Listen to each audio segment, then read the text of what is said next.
Ces dernières 24 heures, voire 48 heures, une information affolante circule sur les réseaux sociaux en Algérie. C'est une liste d'un gouvernement que Abdelmadjid Tebboune serait en train ou là sur le point de nommer. Tebboune n'a pas encore installé un gouvernement.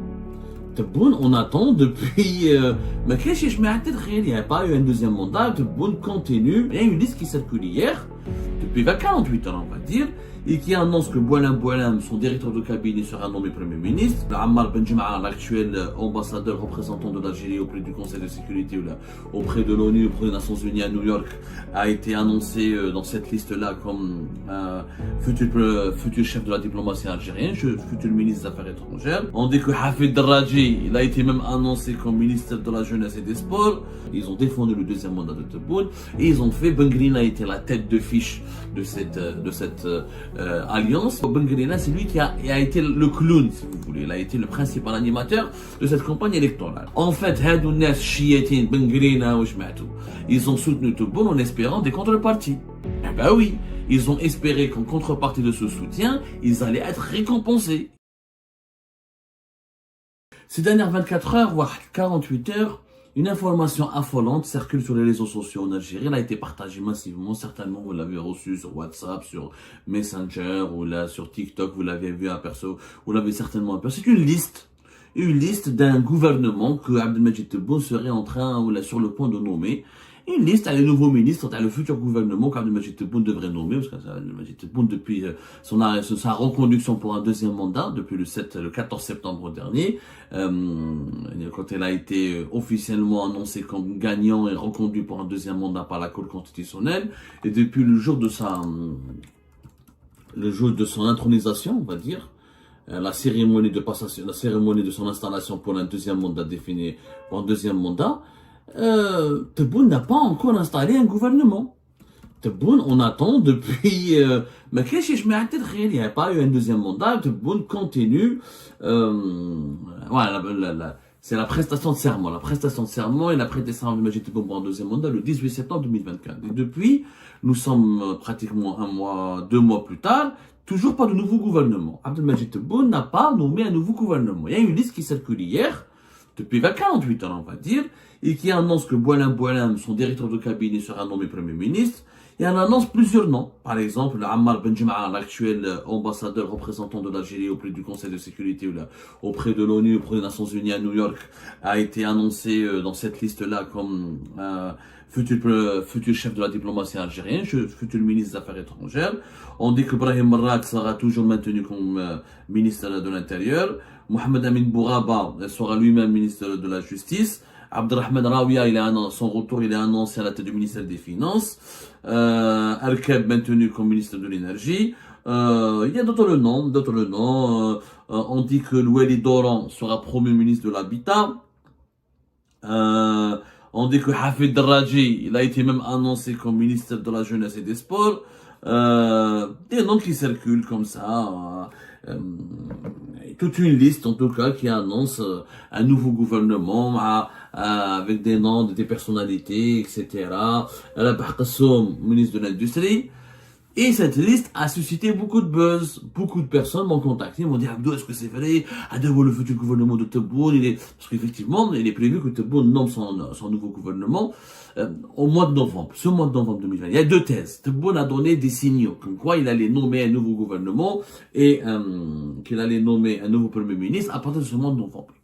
Alors qu'au départ, il avait, au mois de septembre, annoncé à son entourage qu'il va attendre la signature et la préparation de la loi de finances de 2025, à savoir d'ici fin décembre 2024, pour nommer un nouveau gouvernement qui veut faire la loi de finances 2025 avec cet ancien gouvernement qu'il a maintenu en place, l'ancien gouvernement Nader Arbaoui, qui est en place depuis novembre 2023. Donc, après, Tebboune aurait décidé de fêter, au bout de libérer ou de remplacer son Premier ministre par un nouveau Premier ministre à partir de novembre 2024, une année pile poil. Toutes ces informations, pour le moment, ce ne sont que des rumeurs. Cette liste que vous avez vue et que vous avez aperçue sur les réseaux sociaux, elle a une histoire. Et sa véritable histoire, elle est liée à une énorme manipulation. énorme manipulation qui provient des partis politiques qui ont soutenu Abdelmadjid Tebboune lors des élections présidentielles anticipées du 7 septembre dernier. Il y a des sources, il y a certaines personnes qui ont affirmé que cette liste, elle provient de la présidence de la République, que c'est des conseillers à la présidence qui sont en train de préparer l'opinion publique à un changement important, qui ont fait fuiter cette liste pour démontrer à l'opinion publique que voilà, le protégé de Tebboune sera nommé Premier ministre, que Tebboune va asseoir sa domination sur le pays, qu'il a envie de changer les choses et qu'il va avoir pas mal de personnalités, nouvelles personnalités, qui m'a Hafid Darraji, qui m'a Loueli Doron, qui m'a l'ambassadeur Amar Ben Jem'a auprès des Nations Unies à New York, qui vont intégrer le gouvernement. Tout ça, c'est faux, c'est de la manipulation, ce sont des fake news. Cette liste n'a pas été diffusée par les services de la présidence de la République. Je le répète, les sources, les relais de propagande à l'origine de la diffusion de cette fausse liste, d'un faux gouvernement qui ne verra pas le jour, en tout cas pas dans les jours à venir, le futur gouvernement de Tebboune ne devra pas ressembler à ce qui a été décrit ou ce qui a été annoncé par cette fausse liste. Pour une raison simple, cette fausse liste, elle provient des partis politiques. Les partis politiques qui ont soutenu Abdelmadjid Tebboune, qui ont été dans le 13, je crois, voilà, 13 ou 17 partis politiques. Je crois qu'il y a eu 13 partis politiques qui ont soutenu, qui ont fait une coalition. À l'époque, rappelez-vous, pour la campagne électorale des élections présidentielles anticipées. Il y avait donc la FLN, le RND, le Mustaqbel, le mouvement le Binat, Ben Grina, et plusieurs petits partis politiques. Les gars, donc ils avaient fait une alliance, rappelez-vous, pour le mois d'août 2024, pour cette une alliance de 13 partis politiques pour faire campagne faire campagne auprès du peuple algérien en faveur de Abdelmadjid Tebboune, qui a été considéré comme le candidat consensuel. Ils ont défendu le deuxième mandat de Tebboune et ils ont fait, Ben Grina était la tête de fiche de cette alliance, mais il y avait des anciens partis, qui mêlent Falan, qui mêlent Mustaqbal, qui mêlent l'ancien parti Taj, Marhol, les partis politiques hérités de l'époque de Bouteflika, plus des nouveaux partis politiques qui mêlent le mouvement Binat, Abdelkader Ben Grina, qui n'est pas nouveau, mais qui a été propulsé sur la scène politique algérienne pour incarner le renouveau de la scène politique, parce que Ben Grina était un opposant à l'époque de Bouteflika, donc on lui a donné plus de moyens, un nouveau siège, beaucoup plus de exposition médiatique, un accès beaucoup plus large et beaucoup privilégié aux médias algériens, où Ben Grina, c'est lui qui a été le clown, si vous voulez, il a été le principal animateur de cette campagne électorale. Et ce sont ces milieux-là, ce sont les partis politiques qui sont à l'origine de la confection de cette liste. Pourquoi? Parce qu'ils veulent faire pression sur Tebboune pour qu'il leur donne des postes. Parce que dans cette liste-là, il y a des petits ministères beaucoup moins connus que le ministère de... C'est pas des ministères régaliens, mais ils veulent que leurs responsables, ou là que les têtes, ou là que des responsables, ou là que des leaders de ces partis politiques qui ont soutenu Tebboune, ils veulent être récompensés, ils veulent devenir ministres, ils veulent que leur parti dispose de ministres au sein du gouvernement de Tebboune. En fait, ils ont soutenu Tebboune en espérant des contreparties. Eh ben oui, ils ont espéré qu'en contrepartie de ce soutien, ils allaient être récompensés. Maintenant, ils réclament leur récompense, et ils réclament leur dû, en quelque part. Chef oublié, ils ont pensé que Tebboune allait leur donner des ministères. Il y a le ministère de la Culture, du Tourisme, mais peut-être pas le ministère de la Justice, les départements régaliens seront toujours sous le contrôle du clan Tebboune.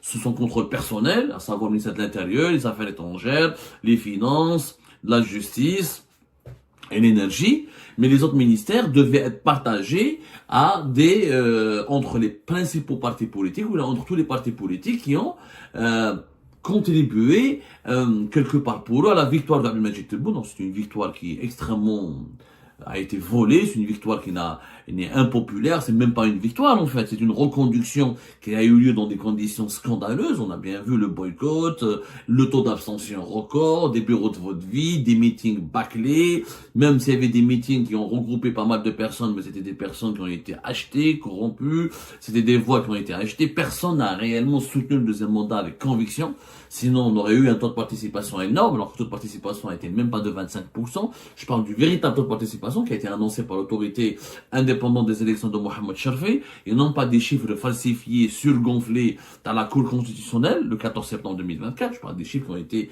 réels, provisoires mais réels, qui correspondent à la réalité. L'année l'autorité indépendante, l'autorité nationale indépendante des élections de Mohamed Sharfi, qui ont été annoncées entre le 8 et le 9 septembre 2024. Donc, on a les véritables chiffres qui reflètent la réalité électorale à les élections présidentielles anticipées du 7 septembre dernier.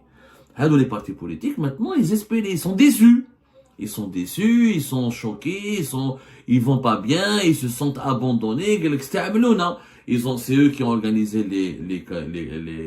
les meetings, c'est eux qui ont parcouru le pays, c'est eux qui ont pris le risque de soutenir Abdelmadjid Tebboune alors que son deuxième mandat est impopulaire, il ne suscitait même pas de consensus au sein du régime. La preuve, la dispute, l'anarchie et la zizanie qui a eu lieu, qui a caractérisé l'annonce des résultats définitifs et provisoires de ce scrutin présidentiel. On n'a pas voulu offrir à Tebboune cette victoire qu'il attendait, à savoir un taux de participation de plus de 40% et une écrasante majorité à plus de 80%. Il y a un nombre de voix et de votants en sa faveur qui dépasse le nombre qui a été récolté par ses soins en 2019, en décembre 2019. Et lui, il voulait que 11 millions de personnes, il voulait que au moins plus de 8 à 9 millions de personnes votent en sa faveur, alors qu'au finalement, il y avait même passé à peine 5 millions de personnes qui ont voté en sa faveur, exactement le même nombre que voire inférieur un petit peu à celui qui a été enregistré pour les élections présidentielles de décembre 2019. Donc, ces partis politiques qui se sont mobilisés, ils ont mis la main à la pâte, qui se sont noyés dans cette baignoire, qui était le deuxième mandat de Tebboune, la campagne pour le deuxième mandat de Tebboune, une baignoire d'eau sale, faut dire. La sale besogne, ce sont les partis politiques qui ont accompli la sale besogne. C'est eux qui ont été exposés, qui sont partis à la rencontre de la population qui était en colère, qui ne voulait pas voter, qui voulait boycotter, qui se plaignait de l'inflation. Chef, les polémiques autour de Bengrina quand on a rencontré la population, on en a marre, on vit mal, on a besoin de logement, on a besoin d'emploi. La campagne électorale, finalement, des élections du 7 septembre 2024 a dévoilé une population qui était totalement déconnectée des préoccupations des dirigeants algériens, une population qui était en colère, qui avait des attentes. La campagne électorale, chef neuf, le sud, le nord, à l'est comme à l'ouest, la population, quand elle a rencontré les représentants à Tebboune, elle demandait des solutions à ces problèmes. Elle ne soutenait pas, la population n'a pas soutenu. Il y a eu quelques images de quelques Algériennes et Algériens qui ont montré un excès de zèle et qui ont montré une grande affection pour Tebboune, mais c'était des citoyens qui étaient d'abord une minorité absolue, très minoritaire, vraiment une petite minorité. En plus, ce sont des gens qui n'ont pas fait ça de façon spontanée, ça se sentait la mise en scène et la comédie. Mais la majorité des Algériennes et des Algériens qui ont participé au meeting organisé par la direction de campagne de Tebboune et par cette alliance de 13 partis politiques, notamment par Bengrina, Brahim Barrad, le directeur de campagne, ministre de l'Intérieur, et les autres cadors du QG de campagne de Tebboune, les Algériens et les Algériens qui sont partis à leur rencontre, les interpeller, leur demander des solutions, leur expliquer leur mal-être. Finalement, c'était le bilan extrêmement mauvais du premier mandat de Tebboune qui avait été étalé au grand jour. L'inflation à deux chiffres, le chômage, la misère sociale, les pénuries, le manque criant de liberté publique et individuelle, le manque de visibilité pour l'avenir, la détresse sociale, le manque de confiance de la population vis-à-vis de ses dirigeants, de ses institutions. Au Kounachouvo, les animateurs de la campagne de Tebboune qui disaient, qui faisaient des promesses, qui ont tout promis, qui ont promis tout et n'importe quoi à la population, qui ont essayé de corrompre la population, qui ont essayé d'interpeller les membres du gouvernement en disant qu'il va y avoir des changements, etc. Bon, les changements, on les a pas vus. Tebboune, ça fait plus de 2 mois maintenant qu'il a été reconduit, pratiquement 2 mois, le 18 novembre, il fêtera le deuxième mois de son deuxième mandat, et il n'y a toujours pas eu de nouveau gouvernement. Donc là, dans les partis politiques, ça m'a fait un mot. J'avoue qu'ils ont compris qu'à travers les hésitations ils ont bien compris qu'à travers les hésitations comment on appelle ça, d'Abdelmadjid Tebboune, qu'ils n'allaient pas leur donner des sièges, qu'ils n'allaient pas leur octroyer quoi que ce soit. Il était déterminé à ne rien donner aux partis politiques, pour une raison simple. C'est des partis qui sont des incompétents. Ou ما لقاش des compétences pour former un nouveau gouvernement. ما لقاش des personnes, des technocrates. Lui, il a besoin il a besoin d'une équipe de choc. Lui, il a besoin de rassurer, de séduire la population, de trouver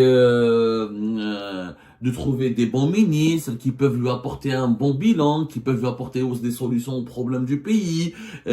Il cherche des bons managers, des gestionnaires qui peuvent l'aider à créer de la richesse, à trouver des solutions au blocage du pays, à créer des emplois, à apporter de la croissance. Il a besoin d'une équipe qui lui crée une dynamique dans le pays.